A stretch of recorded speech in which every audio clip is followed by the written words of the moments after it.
Great. Okay, one other thing. I'm going to go turn my clean air machine off because it hums and it makes it hard for me to hear you guys. I'll be right back.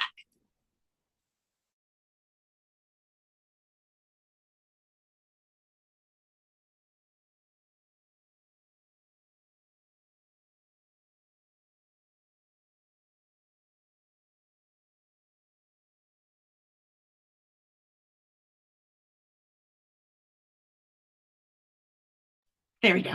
That's much better. Okay, so we have lots of fun things to talk about tonight. First is, am I still okay? I'm not muted. Okay, it said I was, but I'm not. Okay, cool. I'm feeling a little scatterbrained. Can you tell? I will honestly say that the end of this book has me a little bit emotionally shook. So I'm kind of nervous to talk about it. And I think you can feel it in my energy. So I just want to apologize for that. Yeah, so it was hard for me. It was really hard for me, but I'm glad we are going to be able to discuss it together. So the name of the book, this is the last end of it, chapter 9 to the end. It's 1 second after from William R. Forstchen. I always try to find these authors on social media so that I can write them to see if they'd ever want to join our book club. And this one has been the hardest to find. He's like off the grid. So I did finally find his website, but he's not on any social media where everybody else has been. So anyway, that's just a funny tidbit. A couple of things. Erin is not going to be coming. She's very sick, and so is her family. So I'm sending them all my wellness woo. Um, Everybody pretty much that I know is not feeling so well. So if you're feeling good, that is a really positive right now. It seems like some major crud is going around. And other than that, we have some contests after this is over. I just got a message from Aaron. Oh, okay. So, oh, good. Okay. So they're giving me the list. Emily, Tiff, and Victoria. Okay. We can go ahead and do the attendance raffle first because it's fun. And I think I have everyone. Uh-huh. Okay, we're good. Okay, I'm going to share my screen. Where's the little button to share? It's usually so easy to find more. Okay. What is your sweatshirt, Tiff? I can only see the top. I love it. I love that. That's so cool. Hell yeah. I love that. Okay. Can you guys see the wheel? We get, oh, cool. Okay, so let's start it. I can just click to spin.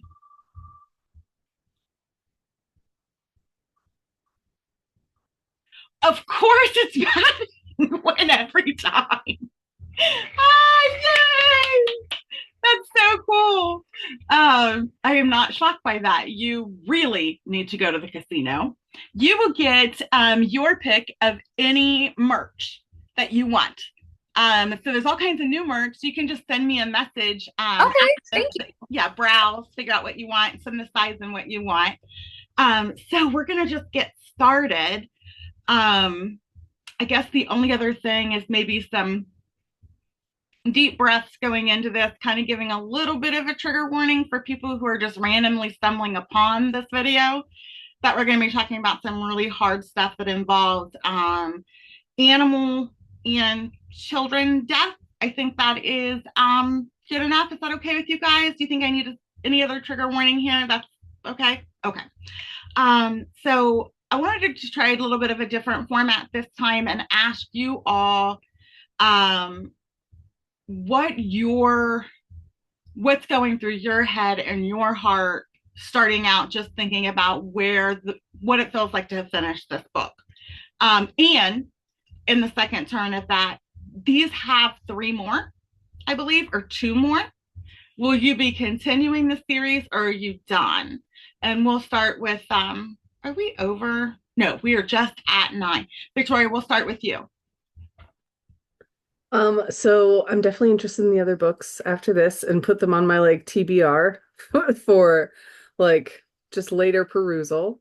And remind me of the first question because I'm ADHD as fuck and forgot what you said. Okay. What was the Um, first question? what is it? What was the first question you asked? Oh, it's You the asked, first question. Oh, yeah. where are you feeling emotionally with finishing the book? Do you feel sad, relieved, stressed? Where does that leave you? I'm feeling a lot of things. Thank you for reminding me, by the way. I'm feeling a lot of things. Mainly that I need to step it the fuck up as far as like my preparation for something like this. I was journaling last night about like what kind of skills that I would want to learn because I feel like a lot of my skills right now are like I don't know that I could read tarot cards through the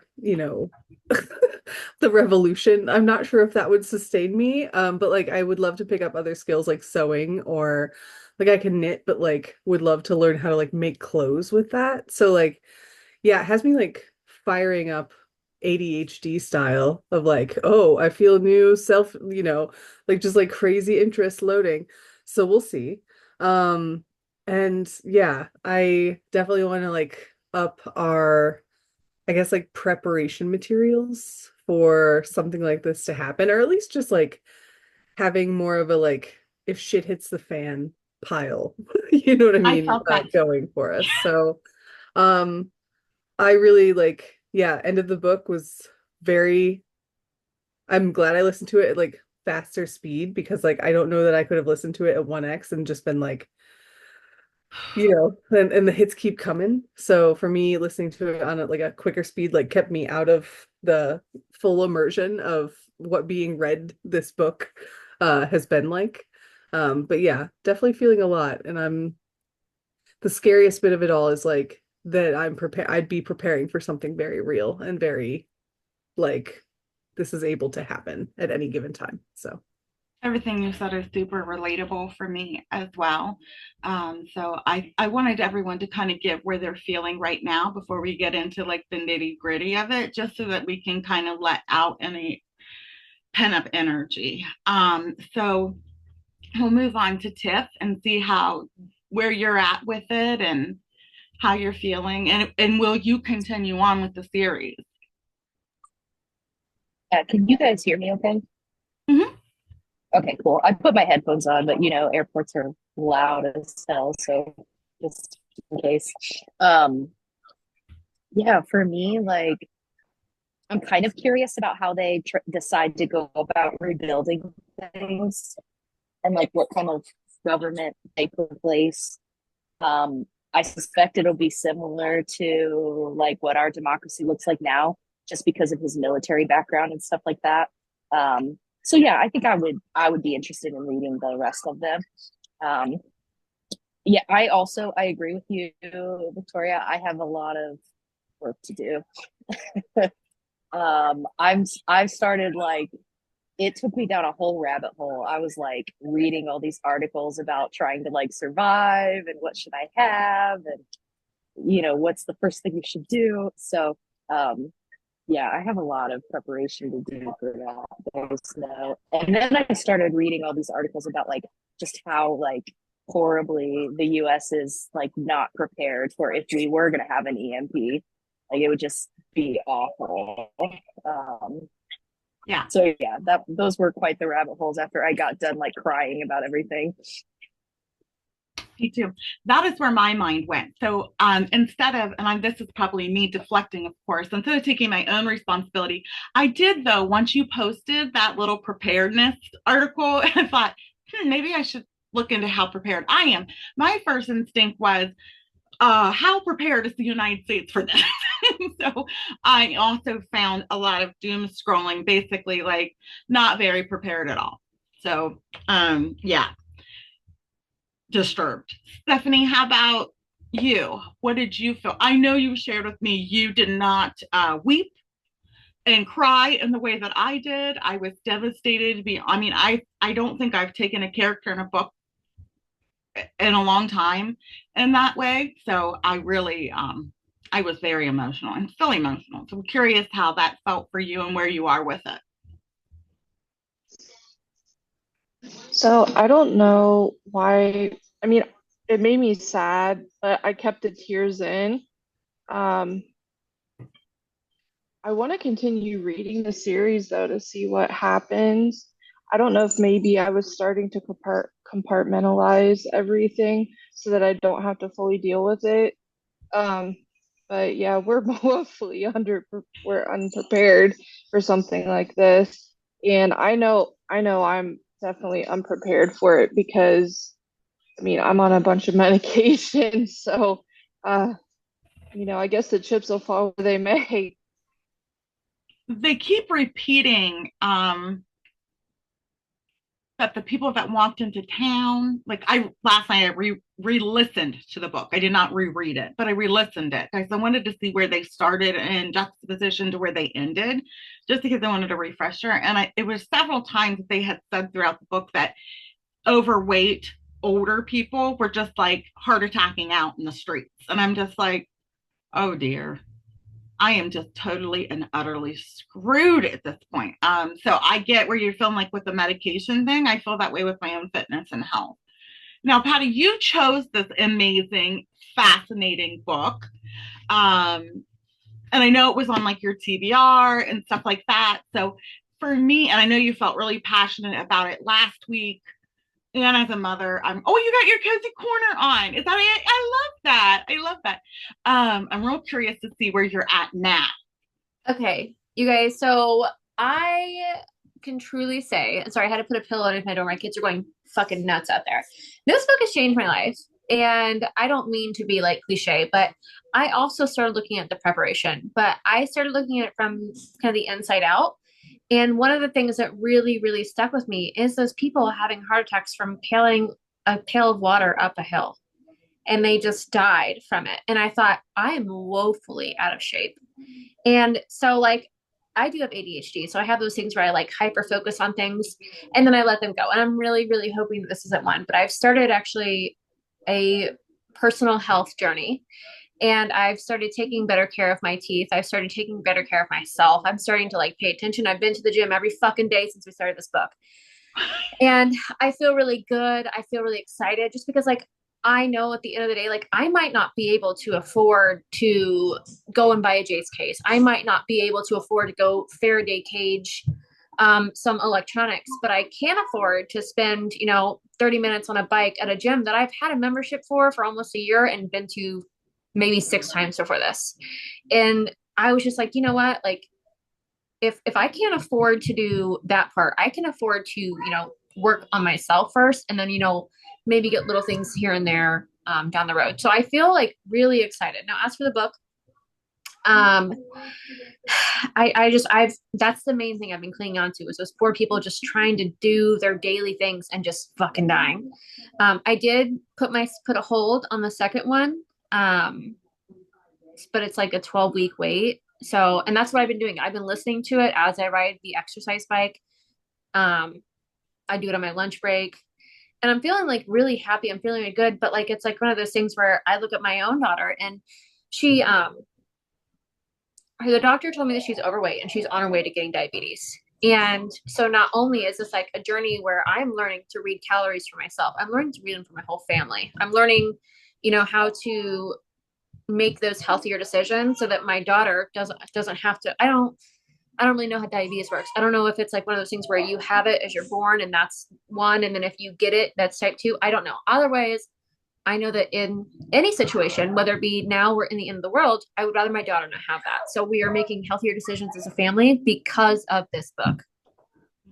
You can, as a former pediatric nurse, mostly they are born with it, but you don't get diagnosed until later when symptoms start appearing. So a lot of times in the way that we notice that symptoms appear, it isn't until they're like 2 or 3 or sometimes even verbal, and it can be acquired. It's just very rare for type 1 to be acquired. Type 2, on the other hand, is a wear down of your pancreas. It's like it gives out on you. You've overworked it. It's basically what happens, and the insulin no longer shoots out of it. A lot of people have what's called insulin resistance too, which is different.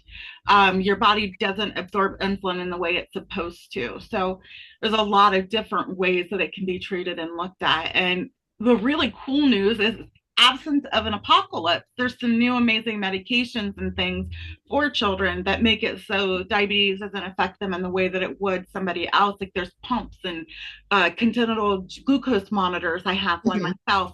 There's some really cool technology, but if we don't have technology, we're in all in some serious danger. So I can totally see. I commend you for getting healthy. I've been on a Thank you. so is Jameson and Stephanie that I know of personally, have been on, and Victoria have all been on some wellness kicks for the last year or so. So welcome to the lifestyle change club. How about you, Udi? I know you had put some comments in. It really hit you in the feels. Oh yeah. Oh goodness. He lost his daughter. Oh, I couldn't. It broke my heart to watch it. And you can't even express yourself because you don't want her to know that she's going. And that's the Oh yeah. we couldn't even really did tell him. I don't know if I could do that. That broke my heart. I don't think it's unfathomable to me. Um, do you want to know more? Do you Yes, want you do? I, You I definitely do.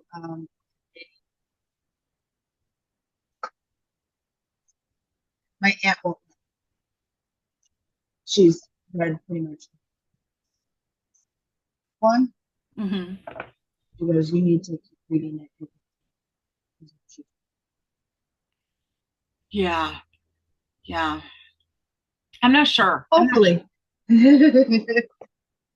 Uh, how about you, Melody? What were your oh, Tiff, are you having a hard time? Is anybody else having a hard time hearing? Can Just you Udi. hear me okay, or was it Udi? Just Udi. Udi, okay. I was able to hear you pretty well. There was a little few pieces that cut out on me. Do you want to talk again, Udi, and see if I can if we have any trouble? Can you guys hear me now? Yeah, that's how I heard you Okay. the whole time. Okay, okay. Yeah, we'll see. If that breaks up again, somebody just blurt over and let us know. Just break in and say we can't hear you. Okay. Okay. Thank you. Sounds good. Melody, was it as hard for you as it's been for us? And do you plan on reading more?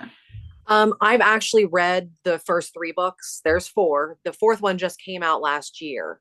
And it wasn't until this book got picked for this book club that I realized he had released the fourth book.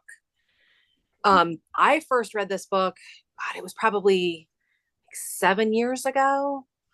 And I still got emotional with the death of Jen and Ginger, and it still makes me cry every time I read it. And I've read it several times. But like everyone else has mentioned, I am also woefully unprepared. But I do a lot of walking. I try to take care of myself a little bit. I work out in the mornings.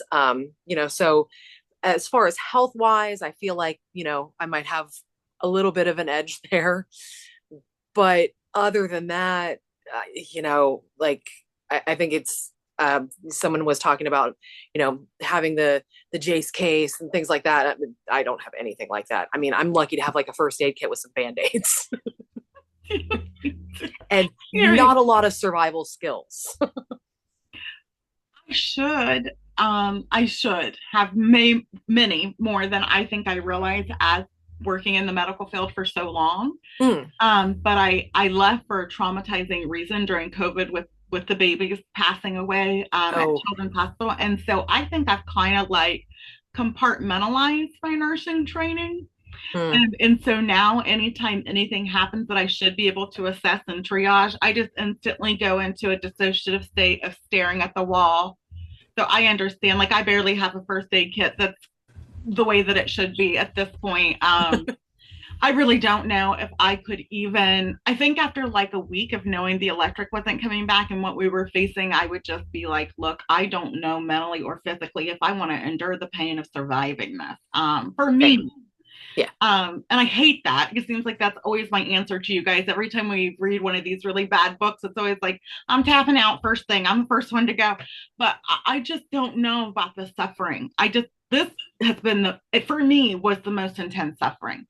Um, and I'd rather not. Jameson, how about you? I'm real curious.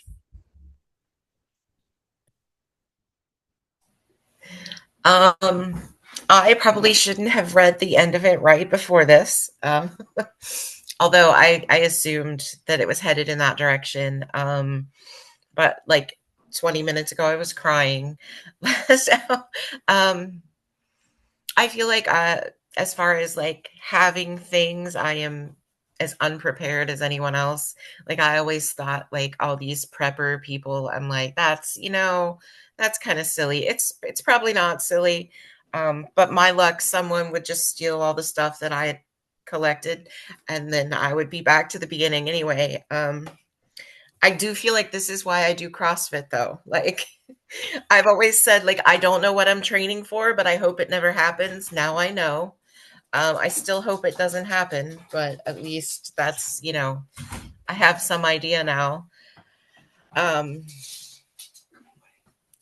I don't know, emotionally, it was like, I feel like looking at it as a parent, like as silly as it sounds, when I read The Hunger Games and in the very beginning where she volunteered for her sister, it immediately made me cry, and that wasn't something that made everyone else cry, because I realized at that point that I have those two kids.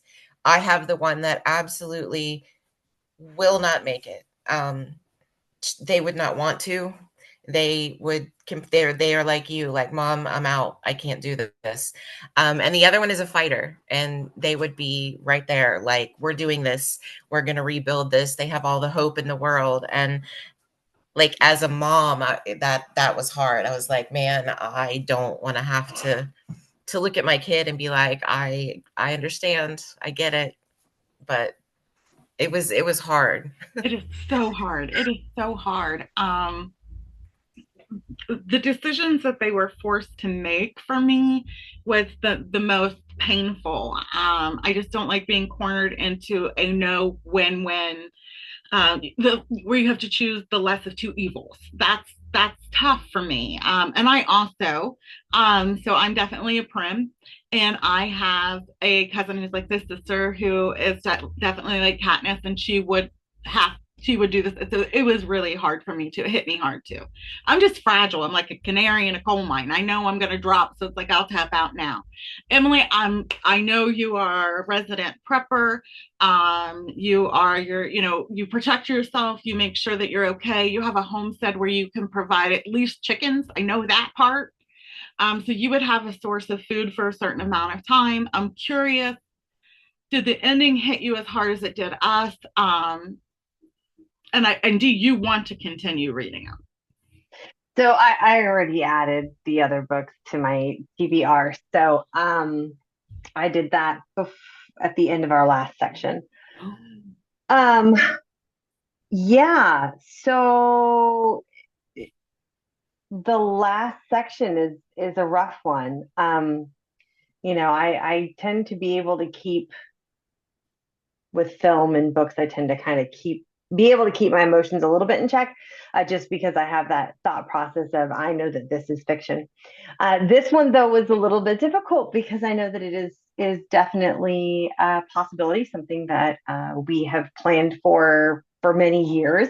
Our stockpile is really low, just because with COVID, I wasn't working when COVID hit, and so I was home, and I didn't leave the house unless absolutely mandatory. So my husband did. And so we kind of went through a lot of the stuff that we had stockpiled as far as like our food supply and whatnot. So we have plans. I actually have my lists um, on what we'll be, kind of doing to increase that. So that was definitely something that I thought of while reading was, what are some of those things that we have either not yet done or we could do a little bit more for. I do have some, first aid, CPR, and general triage training. And so, but it's been a long time since I renewed that certification. So I'll probably be doing that and getting, I grew up with a paramedic first aid kit. My dad's always had one, being a hunter and being military and all of that. So, but my grandmother used to work with the fire department. So we always had one. So I want to get another one just because we don't have one here. But Zach and Ginger were what got me. Yep, the dogs. The dogs were the hardest because, and I think it's not that Jennifer was hard for me, or I should say, it wasn't that Jennifer wasn't hard for me from a parental standpoint. It was very hard. The fact that my father, my husband, and my mother-in-law are all type 2 diabetic. My husband's numbers were well into the ridiculous coma levels when he was diagnosed. So well up there where they were like saying Jennifer's were, like in 6s and 900s. That's where we were. So that is terrifying.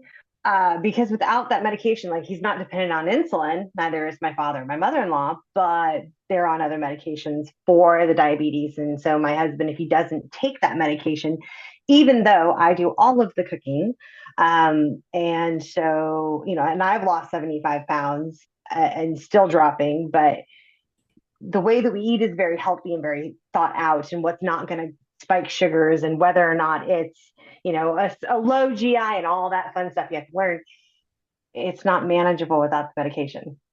So eventually medication runs out. And that's why I was saying in the chat to Stephanie was, if you can find out what supplements will work for you that are holistic or that will at least lessen symptoms, you can stockpile those things, as well as medications. And then when medications run out, though they won't be usually as effective, it can actually help to reduce those, the impact of whatever your chronic illness is. I'm lucky enough now that I'm not on medications for my chronic illnesses, so I won't have to worry about that. But I have celiac, so I can't do grains the way that most people can. So stockpiling that doesn't help me. I have to rely on my chickens and my eggs and my vegetables I can grow. But yeah, it left me seeing the holes in where I need to fill in and prepare a little bit more. But is yeah. anybody else in the group a prepper or wants to be is that the proper verbiage, by the way? Yeah. So there are some stigmatisms around this. I'm sorry, I'm just moving this up a little. Some stigmatisms of this. I don't want to be offensive. I have talked to a few people and they're like, that's not the correct way to refer to somebody. There was a connotation of doomsday preppers and things like that. I don't want to offend. I guess I'm just curious, is anybody else into that sort of thing or wants to be? Is this piqued your interest into wanting to prepare more and create space for that in your life?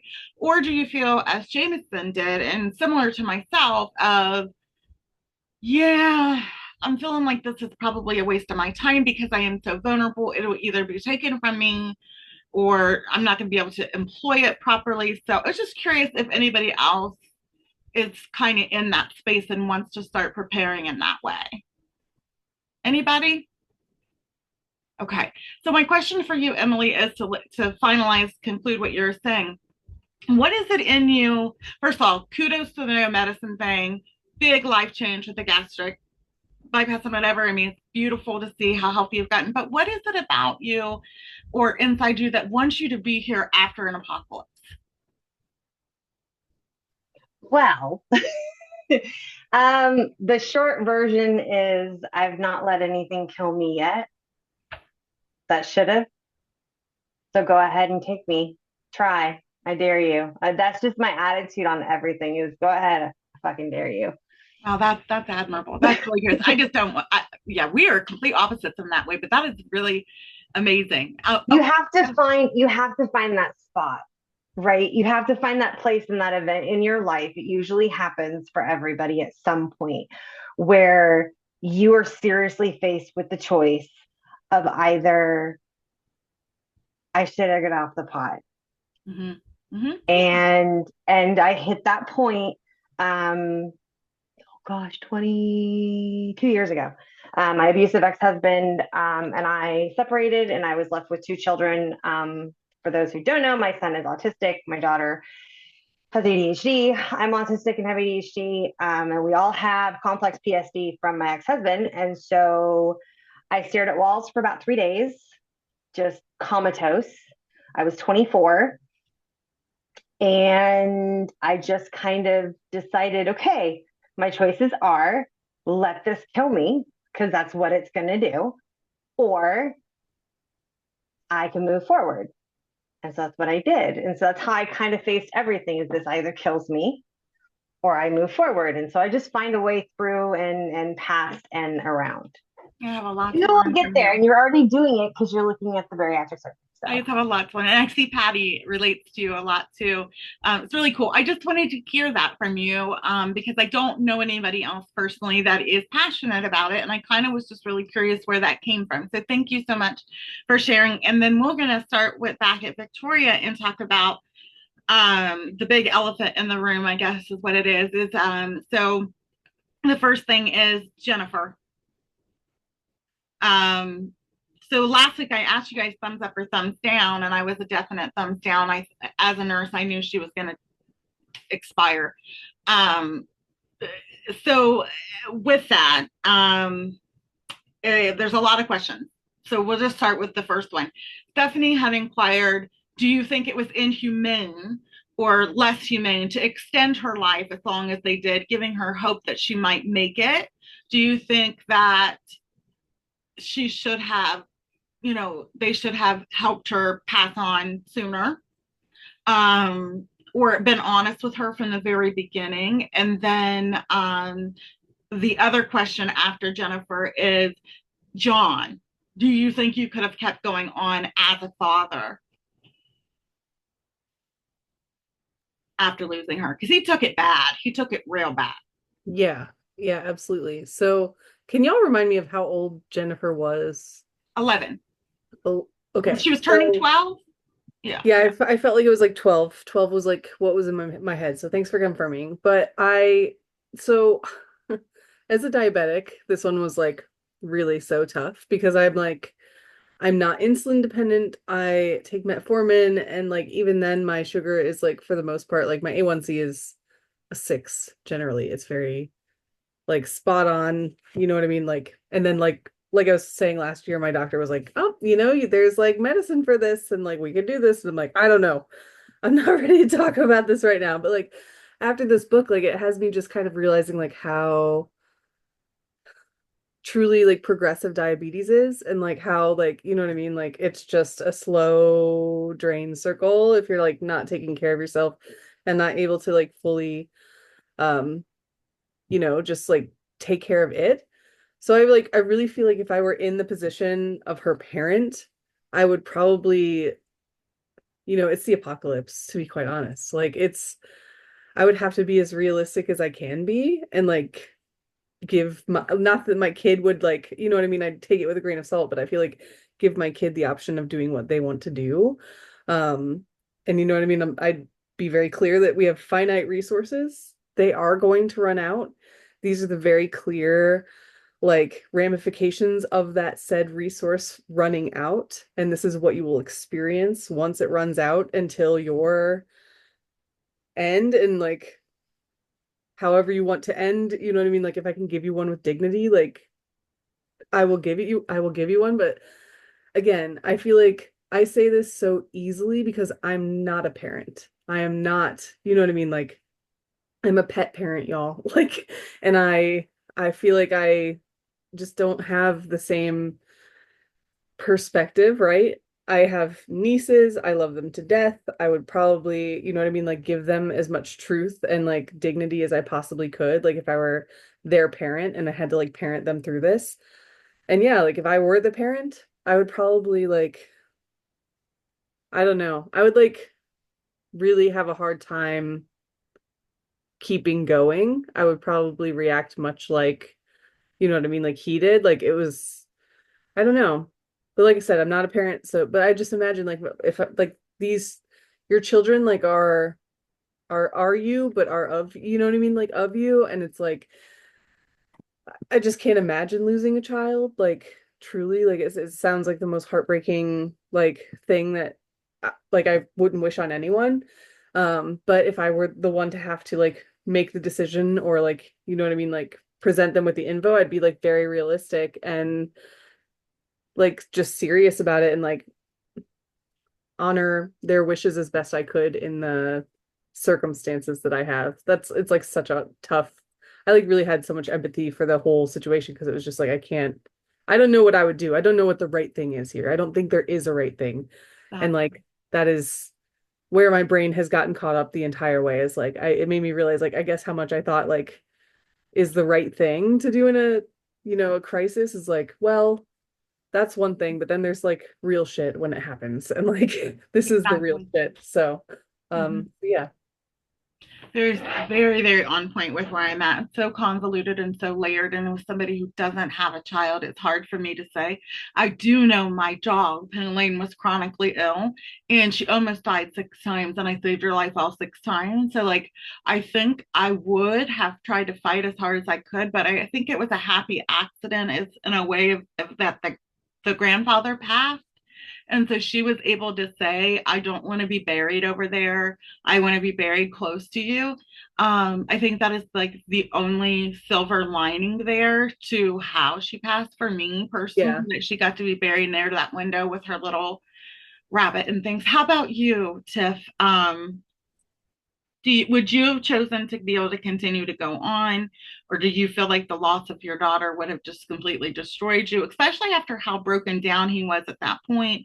And do you think it was wrong to mislead her, or inhumane, or just cruel?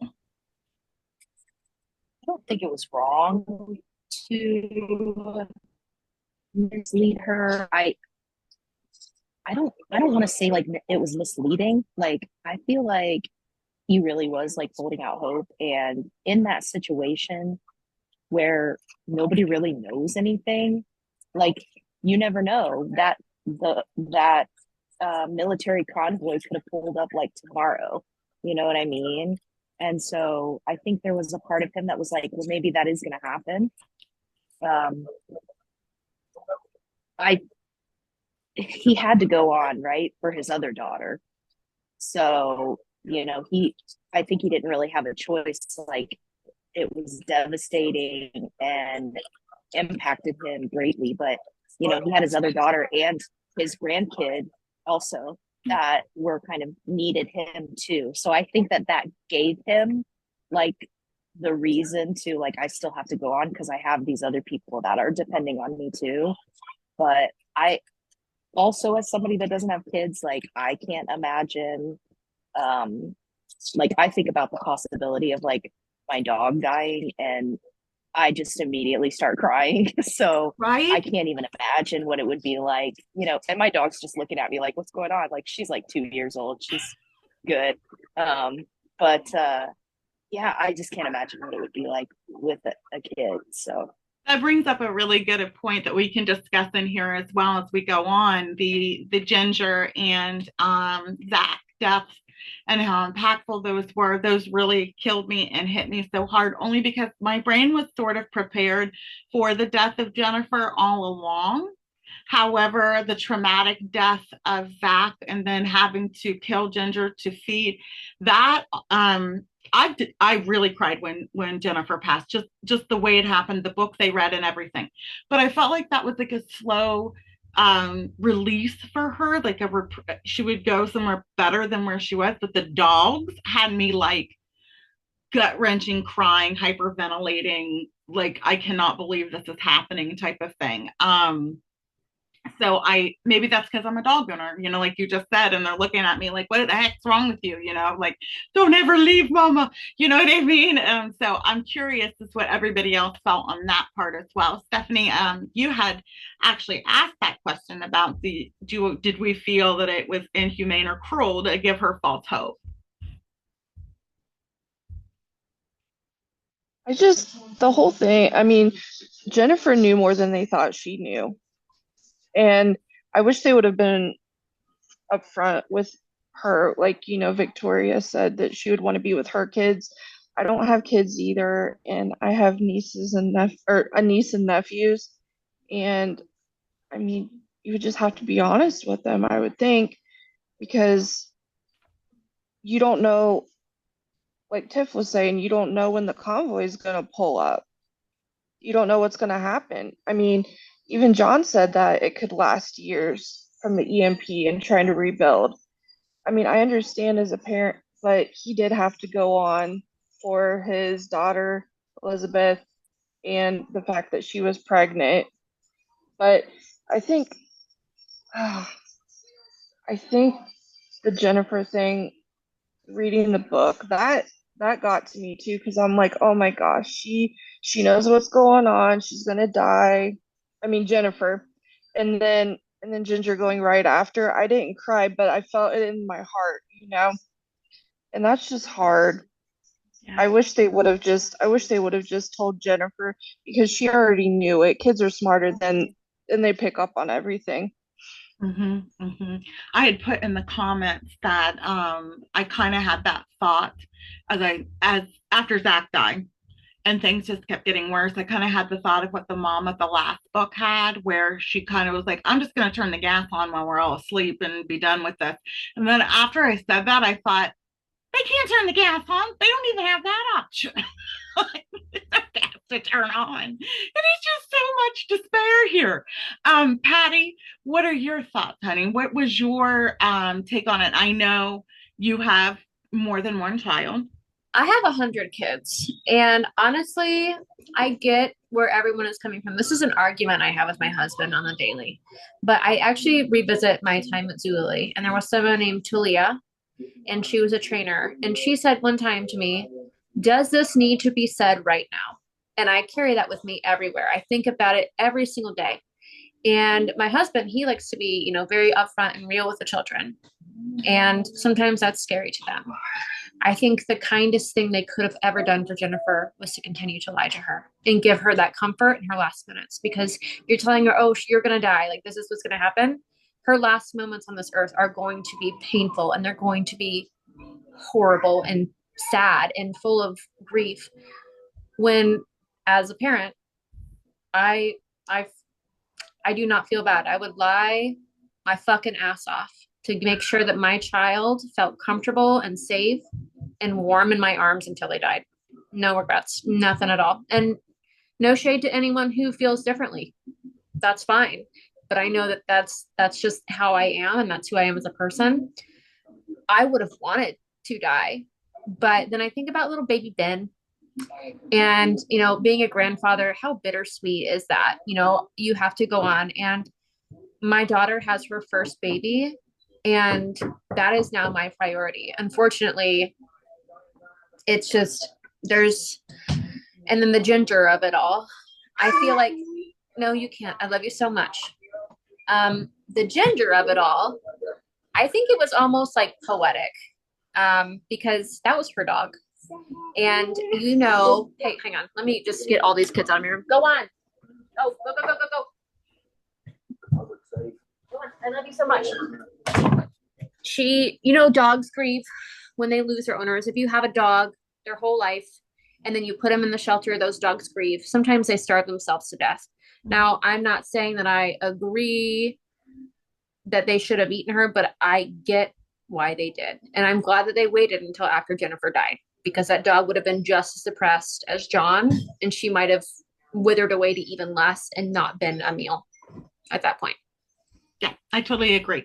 In fact, my wishes are, and it's in my will because I had to make one for the gastric bypass coming up, that Penny Lane's ashes and I are both put in a tree together.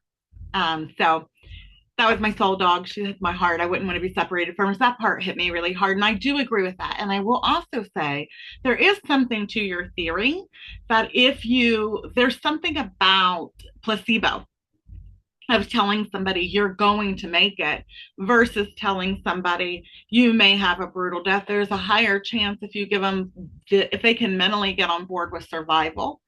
So there's a good and bad to both. How about you, Udi? Can you guys hear me? I can hear you. Can everybody Okay, else hear? cool. Can you Okay. guys hear me okay? Okay, cool. So, I was definitely optimistic. I really hoped that there would be more time, or at least, the cavalry coming in.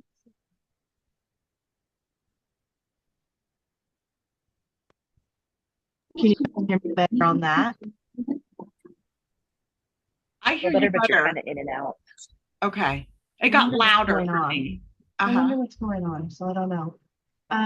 Anyways, I was really hoping that the insulin would last longer for her, but I knew it was inevitable that she was going to, pass away. So that really hit me in the feels. And then they killed the dog afterwards, which, Patty, you made me think so much better. The dog with that, it has to go with her. I understand. I want my animals to be buried with me too. So I get it. Yeah. Yeah, absolutely. Absolutely. I heard you so much better and louder. Yeah. Did Okay, everybody hear cool. better now too? Cool. Okay. I Okay. changed it to something else, so maybe Oh, my headphones don't have really a microphone. thank you. I don't know. How about you, Melody? How was it do you feel like they did her a disservice? Was it cruel to lead her on? And if you were John, what would you do? Okay, so I don't think it was cruel at all. And I think he did it for himself. Mm-hmm. He was doing it for his daughter too. Okay, so I'm a dog groomer. I see people keeping their pets alive well after they should. Um, and I find it to be very selfish. Mm-hmm. And I feel like there was some of that selfish and totally understandable selfishness in him wanting to keep his daughter alive. And I mean, I understand that, like, going back to the dog, euthanasia is a very difficult decision. And I can't imagine having to try and make that decision for your child, let alone for your dog. So I think, him telling her that she was going to be okay, trying to give her that comfort was really the best thing he could do for her. Um, and then Ginger, they said she could barely walk. So they kept her alive probably longer than they should have as well. But it's so difficult to make that decision, um, until you have to. But sometimes you have to look at what's best for the other person, the other animal, as opposed to our own selfish needs. We want to keep our loved ones, pets, people, around forever. You don't ever want to let them go, but sometimes you have to look out for the other person Mm-hmm. as opposed to what would make you feel better. Mm-hmm. Mm-hmm. Yes, absolutely. I think you make a really good point there about the selfishness, but also like it's valid. It's Mm-hmm. valid Yeah. selfishness, but it is a part of that. It's a big part of it. Yeah. Yeah. It's not something I really took into account, but you're right, it is there. How about you, Jameson? Would you have been, I feel like your answer is going to be yes, that you would be able to go on just for your children, and you're so strong-willed. But I'm wondering how you feel on the Jennifer thing. Do you feel like they should have told her the truth? I think somewhere in their minds they knew that she knew, she had to know. If you've been doing this since she's a child, she knows that if I don't take this medicine, I'm not going to be okay. Um, and I feel like it's one of those things that I don't know. I don't want to ruin a movie, but you don't know what's going to happen in the next minute. Like, you've got no communication with anyone. What if you do something and then the rescue or the military or whoever is coming shows up in an hour? Like, it just, I don't feel like it was necessarily lying to her. It was just, we're going to manage this as long as we can. And also, telling her the truth was going to shorten her life significantly. The stress of that was not going to be good for somebody in that condition. Um, I would have done the same thing. I would have kept her comfortable and alive as long as she could. There's a time to tell somebody the truth, and that's probably when I would have done it. Um, yeah, I don't know. I feel like I if I had lost my only child, like that's kind of a hard one to know what you would do. If I had another child and then a grandchild who were depending on me, yeah, I mean, I would pull it together and I would go on. And I absolutely love my dog. I mean, she's like my child. But if it came down to my actual child's life or hers, and that's really not a question for me either. Like, I've got to save my kid. That's just a thing that especially in a situation where she is starving, she is old. Here's one thing left that you can do. Yeah. Yeah. I think it's an instinctual divine right that we have to protect our offspring. I think that's born in you, comes out of you when you have a child. At least that's what I'm hearing and have heard from other people. I don't know, but I think we have that instinct to do anything to protect them. And that's what I expected you to say, because yeah, I see you fighting very hard for them. Emily, how about you? Um, I think you probably take in consideration the uh, responsibility that John had to the town, which other people haven't mentioned yet. So I'm curious your take on that. And then, but as you, as a person, how would you have felt? Um, I don't think that they did her a disservice by not telling her. I think that, yes, part of it was their own selfishness in keeping her alive. I don't think it was wrong to do so either. She was 12. I was very iffy on whether or not they would actually have her die, because while on the one hand, medically it made sense, we don't know at what point the cavalry is going to arrive. If they had arrived, then there would be that problem of the potential lingering after effects of, pancreatic damage and all of that stuff. So that could have been the tragedy that would be going. So I wasn't entirely positive. I expected Jen to die. That was who I expected to go. But she hasn't.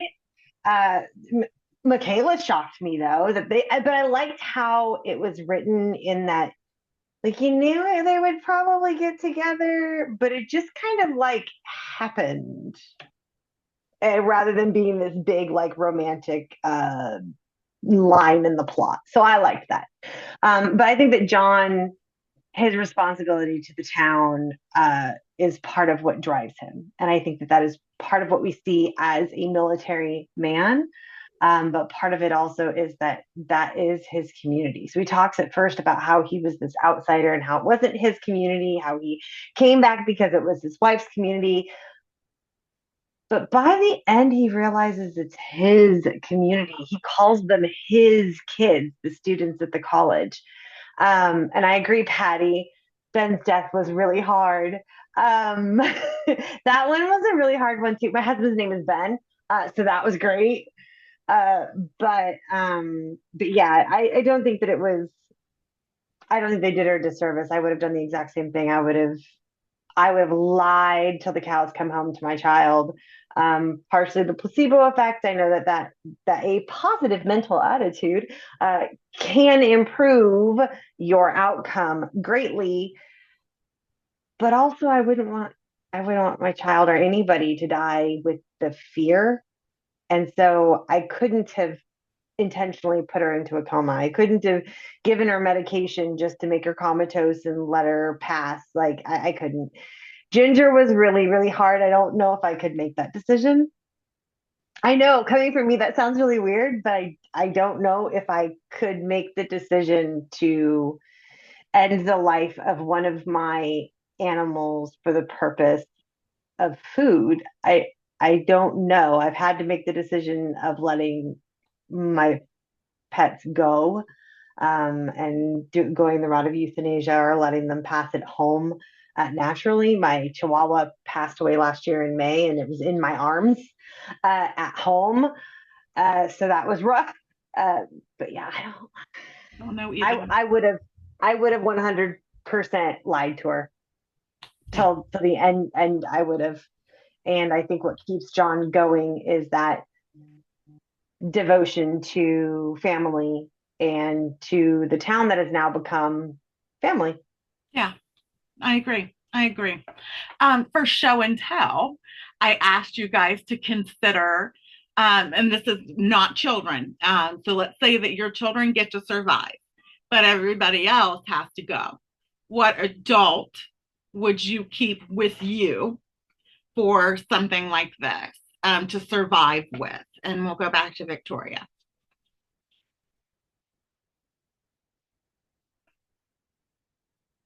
Are you with us, Victoria? I'm sorry, honey. Yeah, I didn't know if we were meet, and my husband is also singing a pirate shanty. You can hear him. I'm sorry. He just started singing randomly. Can you repeat the question for me one more time? I am so sorry. No, you're fine. You're fine. I get that look on my face, and it's when I'm dissociating, like I'm thinking about something else, but I'm still here. I do it all the time. People are like, "Are you on this planet with me, Billy?" I'm like, "I don't even know." But so basically, the question of if all children got to survive, but all other adults might perish, who would be your person that you would want to go through this with and survive it with?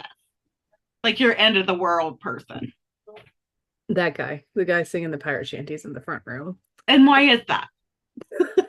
Just because we, first off, have been through some crises together. I mean, we got together in a pandemic and got married a month into it because the world was ending anyway, right?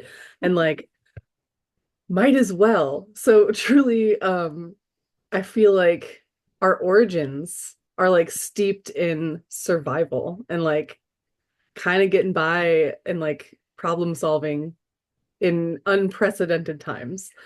So truly, I feel like, yeah, he'd be the one that I'd want to spend the end of the world with because I've already done it with him once. So love that so much, and the way that your past relationships tied into how wonderful this one has been is such like a beautiful love story.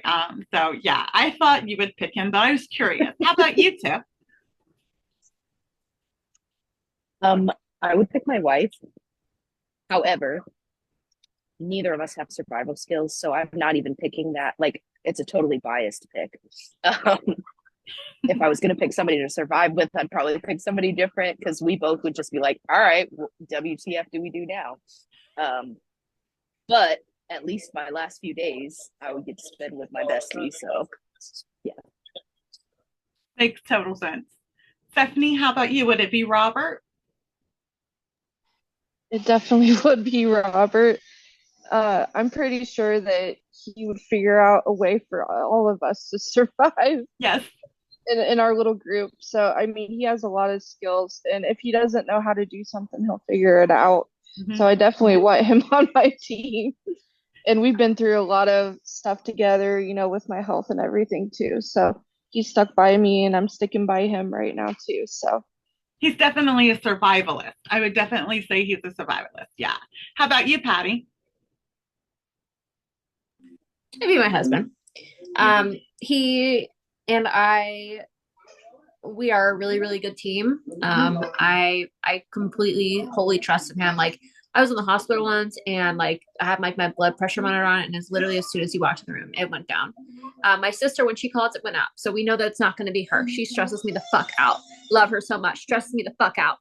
But no, like my husband, like these like this book was, he was like, you should check that one out. And I was like, okay, like this is what he does in his free time. So he has nothing but time to build. He's an iron worker.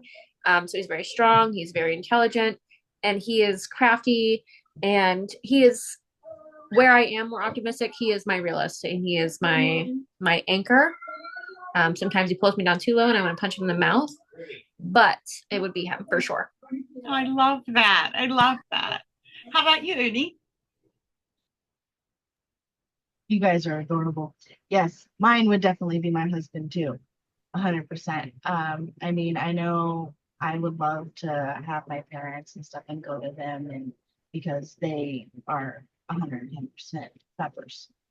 But I feel like we prepped pretty well. And it was his idea to do it. So kudos to him. He got me in that mindset. And I feel like we balance each other out very well. I'm the one that freaking, this is going to happen, and I can give you a million different situations that would happen, right? And then he's the realist that would be like, okay, well, that might happen, but here's what we're going to do instead.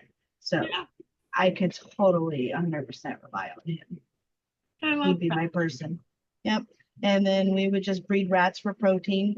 Yeah. Because I gotta We're keep not my eating snake. ghost face. Just as long as gotta- it's not ghost face. No.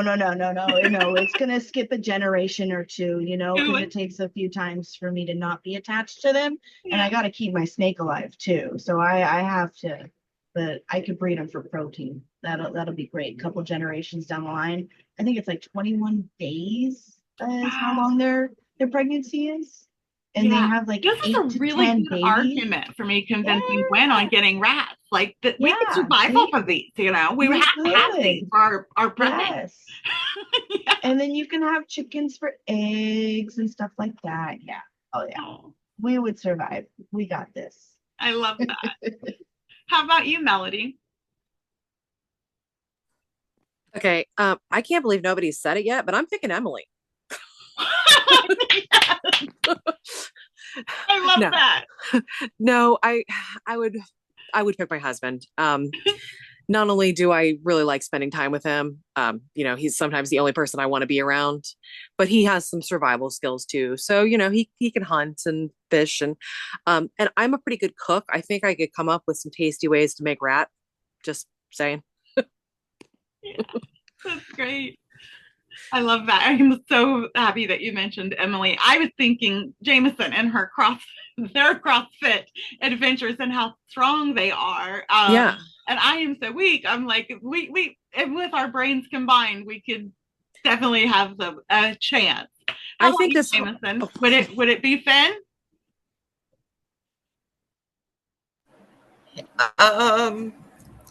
Probably. I mean, that's definitely like it's the emotional choice, but he's also ex-military. He's pretty damn handy. Um, he's a survivor. Yeah, I mean, there's just like on an emotional level, that's always the person you want to choose.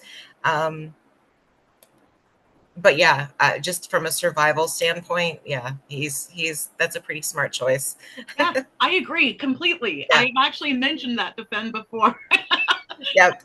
I'm headed that way. Yes, we'll adopt you guys. You will, right? Emily, how about you? No surprise, my husband. Now, what's interesting is my children are adults, so that means that they factor into the I could pick them. But and I have a granddaughter, but I would definitely pick my husband. Where I don't have skills, he has skills. So yeah, he's been my prepping partner for the last 20 years anyway. So Yeah. he annoys the hell out of me, but I love him. So I mean, he brought me tea in the middle. So yeah, he would be my definitely the person that I would pick. My kids are a lot like the two of us anyway, so I'm pretty sure they would all survive. That's wonderful that you've passed that skill set down, that you've actually shared that with them. That's really cool. They're very lucky. It was a debate for me as well. Gwen and I are yin and yang. But we also both do not have that innate survival mechanism that Emily has shared with us so much of like, I feel like both of us would be like, we're going to Thelma and Louisa. So let's go get as much beer and whatever we can get a hold of, and let's just have some fun and say goodbye. My best friend, who has been my best friend since I was 5 years old, is more of a we are making it through this and you're going to be okay type of thing. So I was really torn, but ultimately, I think I would be the happiest if I got to be with Gwen. If I was going to go, if we were going to go, I would want to be with her.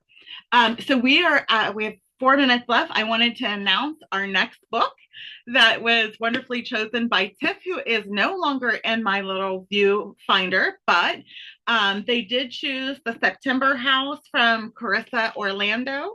And I told you guys I would let you know what chapter to read to, and it's going to be chapter 10. I did want to ask your opinion. Since the book is smaller than what we're normally read, is it still okay to divide it into 3 sections, or would you prefer to do it in 2? So if you want to do it in 3, we'll do thumbs up. How long is it? What is it? How long is the book? How many pages are in it? 354, I believe. Let me make sure. The very last page is 342. So we're looking at like, I don't know, 180 pages if you split it in 2. Chapter 10 gets us to 125. The really cool thing about splitting it up would be the predictions and dragging out the like anticipation. However, this is a super spooky book, and it may have us on the edge of our seat, and we may want to read faster. That is the only reason why I threw that out there for you guys. We all are speed readers. We all have secondary books that we're reading. I just was curious your take on it. So if you'd like to keep it at 3 and take it slow like we normally do, we'll do a thumbs up. And if you think, I think I'd like to go a little faster and do it in 2, we'll go thumbs down. You guys need time to think? We could do a poll. Okay. So as right now, we'll leave it. How about we do this? We'll leave it at 3. We'll have our meeting. We'll go to chapter 10. If we're like, guys, I can't spread this out in 2 more weeks, we could make that last week in 1 week. So sound good? Okay. Is there any other thoughts, comments, concerns, questions that you want to discuss about 1 second after? No other things that we want to say? Okay. On the YouTube video that will be posted after this, any quotes that you guys like that you wanted to add from the entire book, and also your thoughts about how he handled the war with the outside people. If you think he should have gone along with the sergeant's idea, or if you like his corporal choice, so I'm curious about that. And would love to know your guys' thoughts under the YouTube thing. That way more people can get a little bit more engaged, because we're not doing as well with the people that are following along and not coming to meetings, engaging. So I thought maybe if we discussed a little, they may hop in if you feel like it. But other than that, I'm excited for this book. I'm excited to do some spooky stuff. So otherwise, I hope you guys have a wonderful week. And it was a great meeting as always. All my love and light. Do some healing, y'all. This was tough. Take care of you. Bye-bye.